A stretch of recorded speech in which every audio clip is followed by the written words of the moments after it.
Shri Swami Samarth. Welcome to mini blog. तर बघा ताईंनो, आमच्या घरातली सर्वात महत्त्वाची व्यक्ती म्हणजे ही आहे ती माझी लक्ष्मी.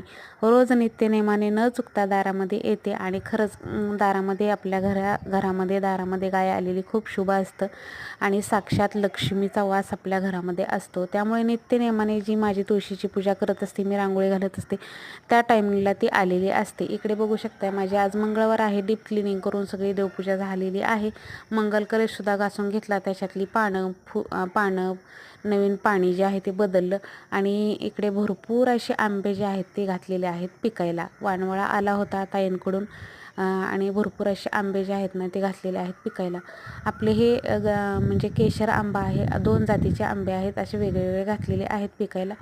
आणि कोणाकोणाला आंबा खायला आवडते हे नक्की कमेंटमध्ये सांगा. मला तर खूप आवडतो आणि माझ्या सगळ्यात आवडीचा फेवरेट फ्रूट म्हणजे आंबा आहे आणि मला रसापेक्षासुद्धा चोखून खायला आंबा खूप आवडतो. तर सगळे आंबे जे आहेत ते पिकायला घातले आणि आंबे बघा अशा पद्धतीनं आम्ही पिकायला घालतो. तुम्ही कसे घालता ते सुद्धा कमेंटमध्ये सांगा. आणि बघा पावडरमध्ये कोण कोण पिकवतं, म्हणजे जे आपण शेतकऱ्यांनी एवढे छान पिकवलेले असतात आंबे, ते व्यापारी घेतात आणि ते पावडर लावून आंबे पिकवतात आणि ते आपण खातो मार्केटमध्ये आणून. तर बघा असं आपण शेतकऱ्याकडूनच विकत आंबे घ्यायचे डायरेक्ट आणि असे आपण घरी आणून असे गवतामध्ये पिकत घालायचे.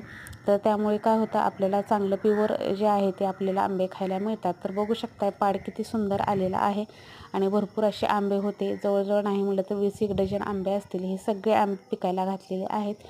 तर या तुम्ही सुद्धा आंबे खायला. आणि आजचा मिनी ब्लॉग कसा वाटला नक्की कमेंटमध्ये सांगा. आवडला तर लाईक, शेअर, सबस्क्राईब करा. भेटूया उद्याच्या छानशा ब्लॉगसोबत. तोपर्यंत सर्वांना श्री स्वामी समर्थ.